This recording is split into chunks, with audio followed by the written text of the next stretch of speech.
everybody? Lord Tremendous here, and I got another book review here for you.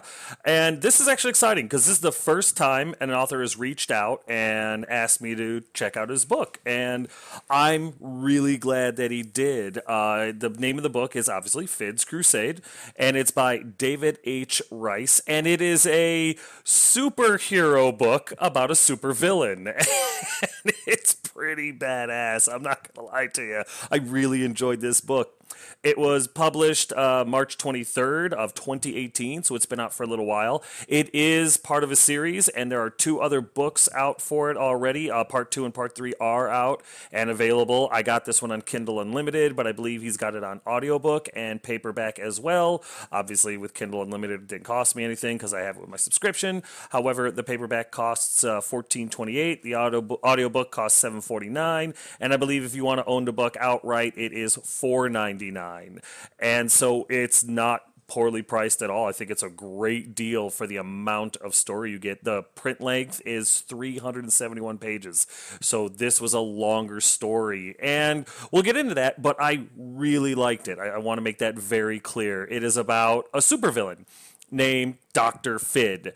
And what's great about that is the Fid comes up because the main character, Terrence, he is a PhD, and his little brother thinks PhD spells Fid.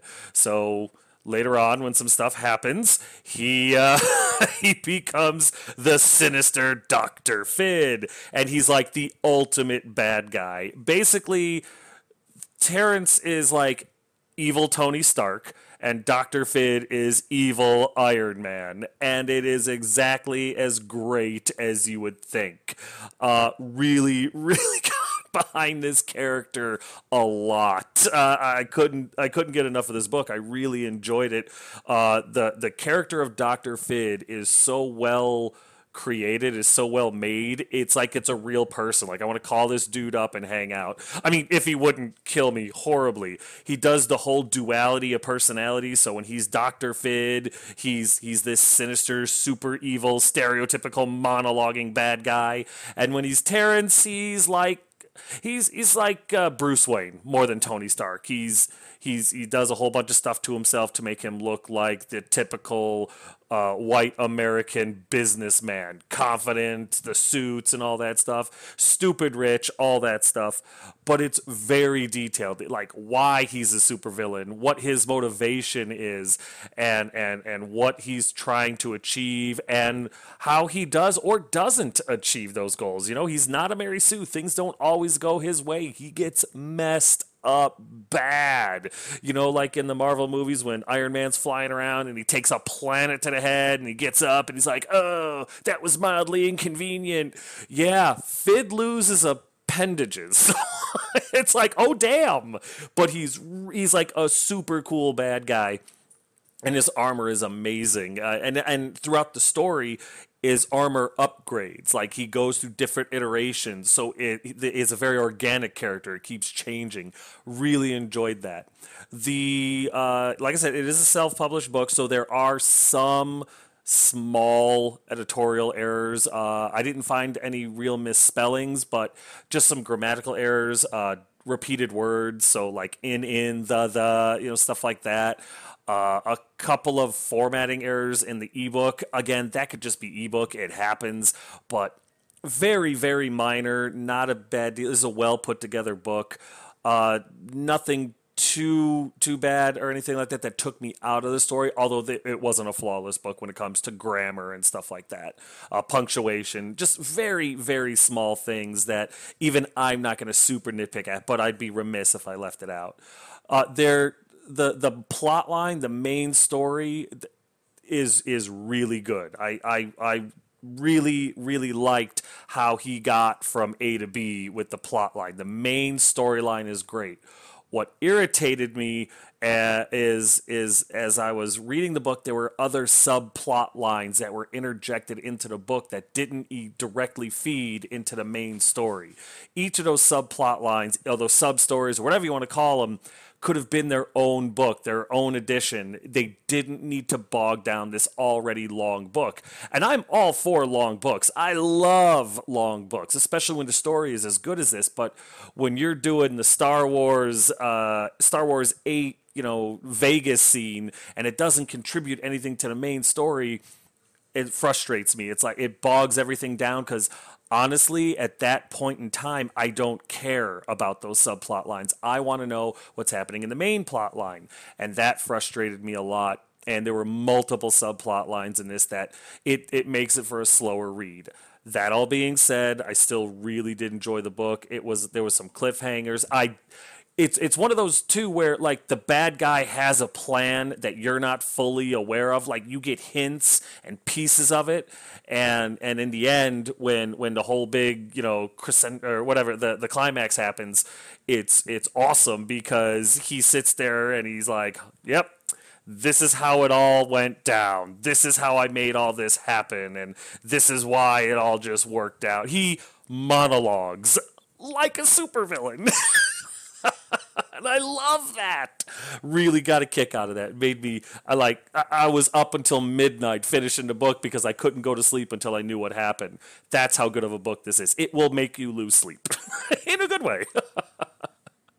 Overall, I'm going to give it 4 stars out of 5. And the reason I can't make it 5 out of 5 is because there are multiple subplot lines that honestly I don't know why he put into the book, other than to just kind of give us some more fleshed out parts, but it wasn't necessary. In a book this long, I thank you, but make it another book, make it a side story, something like that. In the spoilers, I'll get into that because I don't want to say anything because I really recommend you get this book and read it. It's a great bargain. It's a great deal. And it was a lot of fun to read, but it was those subplots. I really got frustrated at one point, so I can't give it 5 stars. And so I have to put it at 4, which is still a good review. I mean, 3 is average, 4 is I really liked it, 5 is outstanding. And I really try to reserve number 5 for the ones that are just over the top, and I can't find anything wrong to say or anything negative to say about it, I should say. So yeah, that's my biggest problem with this, and that's why it's going to have to lose the stars, just because of those subplots that just kind of drove me a little nuts. But seriously, if you're into super villain, especially books, there aren't a whole lot of those out there that are any good. This is a diamond right here. You guys need to check it out. 4 out of 5 stars. Couldn't enjoy it more. So that's it for the non-spoiler review. I'm gonna play an ad, and then we're gonna get right into the spoilers. So if you're gonna buy this book and check it out, I would recommend that you stop the video after the ad and just go get it and get into it. But if you don't care and you want to know what happens, then yeah, buckle up because this is outstanding. All right, in case you guys didn't already know, I am a self-published author, which is why I'm so passionate about self-published books. It's available on Amazon.com and paperback, Kindle, and Kindle Unlimited. If you're interested, the link's in the description. I'd really appreciate it checked out, left a review. So get ready, spoilers are coming up next, so if you're still hearing the music stops, it's your fault. All right, you're still here, so let's get into it. So it starts off. This guy Terrence he's a college kid basically, and his parents died in a car accident, and so he takes care of his little brother, who's like 10 years younger than he is, and he's really fond of his little brother. He really is. He kind of dedicates his life to him. Well, his little brother is super into this superhero called Bronze. And Bronze is... The whole book premise is basically based off the idea that superheroes are real in our world. Like, how would they really be? They wouldn't be like the ones on TV. They'd be human, just with extraordinary gifts. So... the guy, Terrence, Dr. Fid, he's not Dr. Fid yet. Terrence is super intelligent, like genius. Geniuses look to him for advice, and because his little brother is so into this guy named Bronze, Terrence tracks him down, figures out who he really is, and tracks him down so that he can meet him. So they're on their way to meet this guy at his work. They set up a meeting with him or whatever. I don't think Bronze knew that they were coming for him to expose him, but ignorance is bliss in that situation. Needless to say, as they start showing up, Bronze gets attacked by a supervillain, and due to collateral damage, his little brother ends up getting killed in his arms. Very dramatic for him. But the problem with that is Bronze could have saved them. Bronze watched them get hurt. Like, they made eye contact. Bronze would have to have, he probably wouldn't have even gotten hurt. He just would have had to expose who he was. And instead of doing that, he let his little brother die. Needless to say, Terrence's psyche kind of snaps because of that, and he starts putting together this, evil suit of armor to get back at at Bronze. So he needs to go through all these different iterations and trials and errors and stuff like that, so that he can basically be tough enough to go up against Bronze and kill him. And he really gets close. He's taken out other bad guy or other heroes. He's taken out other villains. He's taken out some civilians. And so I know, hypocritical, but he's a bad guy, so it's okay. And he ends up getting ready to take him out, and Bronze ends up drinking himself to death. So, cheated of his revenge, he goes ahead and hangs it up. He hangs up the Dr. Fid thing for about 5 years, and he comes back to it after doing time at MIT and establishing a company and inventing a whole bunch of really cool stuff. Because, again, he's the genius that other geniuses look to for advice. And he has to come back to it because he's so disgusted by all the different superheroes not being worthy of the title and people dying left, right, and center and just the posturing and everything like that, again, his psyche kind of snaps anyway, so he goes and he takes on the mantle of Dr. Fid again and he doesn't necessarily kill superheroes, but he takes a lot of pleasure in beating them into the hospital. I mean, he does a lot of damage to them, but he takes special care not to kill them, which throws me off a little bit. I mean, if you're going to go supervillain, especially as far as this guy went, he would kill the heroes, but I don't know. Maybe I missed something, but it didn't really explain to me why he didn't just murk them like I figured he would have wanted to, because he does kill some superheroes and he cripples some in some cases. So, I mean, hey man, go that extra inch. These half measures. And it does come back to bite him in the ass. He takes a lot of damage. Teeth are missing, ribs are broken. He does a whole bunch of stuff. He carves chunks out of his mind. He adds a whole bunch of cybernetics into his head. He swaps out his organs for artificial ones. Oh yeah, he's all sorts of crazy. So anyway, during his fights and stuff like that, he's got this buddy, this hacker buddy, named Nyx, NYX. It's like Star Nyx or something, but he calls him Nyx. Because, needless to say, Dr. Fid doesn't have any friends. He's kind of a loner. Well, Nyx is able to get in good with him, and he's like his only friend. And he's a really good friend. And he's also a villain. He's a hacker villain, but he doesn't use violence. He uses information. He finds things out about major corporations and celebrities and stuff that they wouldn't want out, and he posts it so the world can know about it, so that they stop doing what they're doing or they have to pay for it. Well, Nyx's friend dies. One of his best friends die, and Dr. Fid knows that superheroes did it. Overzealous interrogation got this guy killed, and the guy that got killed was a supervillain. He had like heightened strength and toughness, but the superheroes just murked him, and you find out why later. But that, of course, upsets Nyx, who is Dr. Fid's only friend, so Dr. Fid wants to go out and just kill these guys, but Nyx is like, that's not what my friend would want. He was an avid pacifist. He went to jail for 10 years rather than fight him when he was cornered, so no, don't do that. And Nyx is a pacifist too. He's like, no violence, none. So Dr. Fid agrees to it, and Nyx builds up a group of like 12 people or whatever to go after the superheroes their way, through hacking and stuff like that. Well, what Nyx ends up finding out is the heroes are into some really heinous stuff, and they kill him for it. They kill him and like 12 other guys, which of course really upsets Dr. Fid. So he's upset that his friend is dead, but he knows that his friend is a pacifist, and he wouldn't appreciate it if he went on a killing spree or anything like that. So he tries to join his friend's hacker group, and when he does, he has to take this non-violence, this pacifist oath, which he takes serious, which irritates me a little bit, when, like I said, it was kind of one of those parts of the story where it was like, is this even really necessary? I mean, come on. But he does, and he tries really hard to make friends with them and be accepted. But his supervillain persona, his reputation, kills that. Like nobody trusts him, everyone's afraid of him, and so while they don't mind his help with hacking and everything like that, nobody wants to hang out with him. Nobody wants to know him. So again, it goes back to the non spoiler side of it. There's a lot of subplots to this book that just aren't necessary. The supervillain thing was cool enough. You don't have to try to make me feel sympathetic for the guy. I'm not going to. Yeah, he's killed a whole bunch of people. He's built his reputation on being, terrifying. How could you possibly think, a few programs and a few hacks are going to change anything?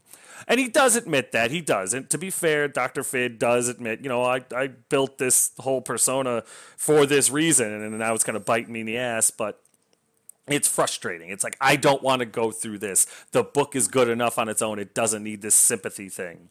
So, needless to say, he starts looking around for ways to upgrade his armor and stuff like that. And another sub thread, while he's looking for a reason or a way to upgrade his armor, he knows of this old supervillain that got killed. But the alloys and the metals that he used in his super suit were much better than his, like leaps and bounds better than his, and he hasn't been able to duplicate it. So using his incredible genius, he's able to track down where this guy's lair was, and he breaks in and he goes after the foundry, the alloy factory that's in there, and he ends up finding this android of this 9-year-old persona or whatever, and of course it reminds him of his little brother, so he adopts her, but in doing so he loses access to the foundry, or so he thinks. It's another subplot, but that one actually adds to the story. There's another one later on where you get a lot of him doing his business stuff and trying to get citizenship for his android little sister. His ward is what he calls her. Her name's Whisper. Really cool name, by the way. That's another thing about this book. All the superheroes and supervillains and colorful characters and everything like that, they have really cool names. There's Sphinx, there's Valiant, there's Scorpio, there's Technos. I mean, it's really well done. The world is fleshed out and everybody is a badass, even though they're all running around in spandex, which is a privilege, not a right. It's really well done. All their powers. I mean, there's no mind-altering different, or eye-opening new powers. Everybody, like Valiant is a black Superman. Sphinx is kind of like a female Robin. Who else? There's Technos, and he's a lot like a evil cyborg. He's not a cyborg. He creates tanks and drones and stuff like that. So you're not going to get any like powers that blow your mind. There's like an there's a purple Starfire and stuff. So again, nothing that's really going to blow your mind or anything like that when it comes to superpowers. But the way all the characters interact with each other is so realistic that's what immerses you into the story, immerses you into the world, and makes you care. You care about all the characters, and that's really great. I love that. So anyway, after he's kind of frustrated with the whole I can't make friends thing or whatever, which is again a subplot that really wasn't necessary, kind of makes the book drag a little bit. He finally starts getting into stuff, and he goes through this weird, like, woe is me phase. I don't know if he was becoming suicidal. They don't say that, but he's got a superhero nemesis, obviously, called Red Ghost. And Red Ghost actually should have just called Red Mist, but I think maybe the kick-ass people would sue him. Anyway, so Red Ghost, he's, a really good detective. He's a really good fighter. He's tough. He's strong. He's noble. Dr. Fid respects him, but he's also his greatest nemesis. He's the one that he worries about at night, But, of course, Dr. Fid knows his secret identity, knows where he lives, knows that he's sleeping with one of the other superheroes named Regrowth, which is just good guy Poison Ivy with a Gauss rifle. And so it's like, if you were really a supervillain, you were really worried about this guy, why wouldn't you just take him out? But it never really explains that. Anyway, he meets up with this superhero buddy and he says, listen, I want to start doing good. I want to give some of my technology to people, but I want to do it through you because nobody will accept it if it's through me. And I just want to start helping the world. And that is his MO. He wants to help the world, but the way he wanted to help the world as Dr. Fid was by killing or stopping or basically unmasking unworthy superheroes. And this was a suspension of disbelief I couldn't get. The guy, the superhero guy and his wife, both after like a 20-minute conversation, and I mean we're talking 20 years of them literally trying to kill each other. They just go, yeah, okay, you seem sincere. Let's do this, and they do. Yeah, that was a little rough. That was a little rough. I had some difficulties going. They just buy off on it. Yeah, a lot of lives could be saved by his technology. I'll grant you that. But really, I'm sorry, but if a terrorist went to a Navy SEAL and said, no, I want to give you a whole bunch of great stuff, let's be friends, the Navy SEAL probably isn't going to go, well, you've convinced me. It's going to take a lot more than that. So that's kind of my problem with that section. So anyway, what ends up happening there is this the major plot line comes back, and there's these aliens called Legion that one of the main superheroes, the one that leads the biggest superhero group, Sphinx, is aware of, and she's been secretly killing people in order to stop that information to get out because she's worried that the Legion agents that are already on Earth, if they find out that people know about them or we actively try to stop them, they'll use their telepathy to take us over, call in reinforcements, and the world will get scorched. So instead of telling anybody or whatever, she's literally killing people left, right, and center and manipulating people and quite honestly feeding certain superheroes to the telepaths that literally like get out, mind control them. And Dr. Fid figures this all out, and him and his android ward, sister, daughter, whatever you want to call her, come up with this really crazy scheme that, again, that's the cool part. You get fed little tidbits, but you don't realize exactly what's going on until the very end fight. So he goes and he has to beat up some superheroes to get information and stuff, which is actually really cool. And in the final battle, he's got the Legion bad guys the bunch of superheroes. The cat comes out of the bag. He kind of lets everyone know what's going on. And of course, the superheroes start trying to track down these Legion guys, and they find them. And of course, they're all inside of a building, which is, I think, kind of convenient, but convenience is convenient. I can respect that. And there's this big superhero battle outside of this building that's got shields and plasma guns and all this stuff. Well, as the superheroes start landing over there, they're getting taken over by, there's like 5 psychic people inside this building that can control a superhero, basically just dive into his head and take it over. And while Dr. Fid is immune to it thanks to his ward, she actually does some tweaking to his cybernetic brain so they can't take him over, because they almost get him at one point.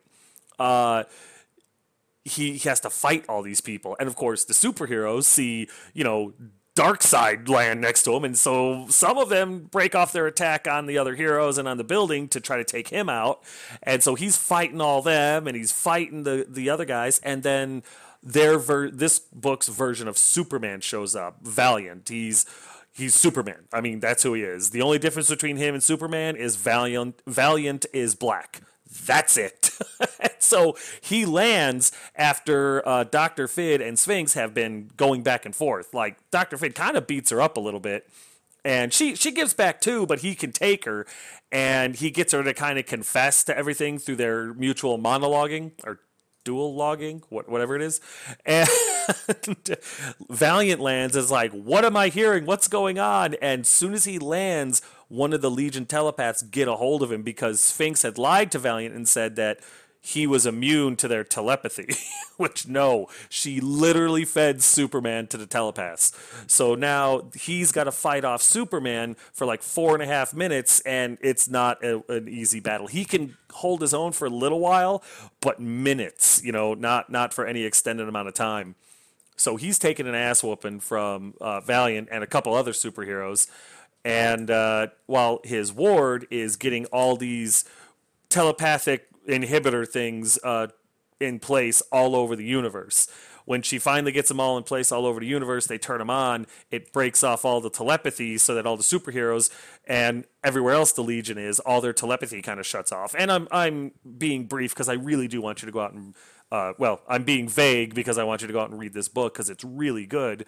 Uh, it makes it so that the telepathic thing doesn't work anymore, and then using this super blast thing from this war scepter he made, he just levels the building, killing everyone inside. And then after the heroes make a half-ass attempt to beat him with an I-beam, he mocks them and leaves. And it's great because as he leaves, he's mocking them. You know, he's in this super suit or in his super villain suit, so they can't really see him or anything like that. And he's got voice modulation, so they don't realize how much pain he's in. Like his left leg is just destroyed, his kidney and his liver is destroyed. It's great.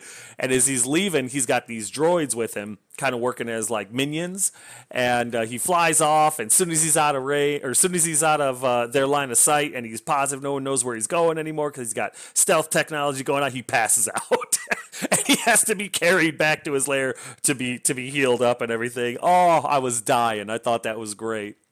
So yeah, it's like I said, I was being really vague because I just want you to have a general idea of the spoiler review. There are some parts that I was irritated by. I did not want to hear about the Bruce Wayne side. I don't give a flying F about the whole business running part of it. You know, give me a couple of paragraphs that say, and thanks to my business, I had to do this. Thanks to the business, this happened. So that was great. That's how I got resources, money, whatever. Don't give me an entire 30 pages of finance and logistics. I don't care. Whisper, while I love the character, I love that she's part of the book. I really like the way she came into the story. I don't care about the 40 pages of, well, not even, probably like 20 pages of the citizenship thing. You know, what does that matter? Maybe it's building up to something in book 2 or 3. You know, give me a side adventure.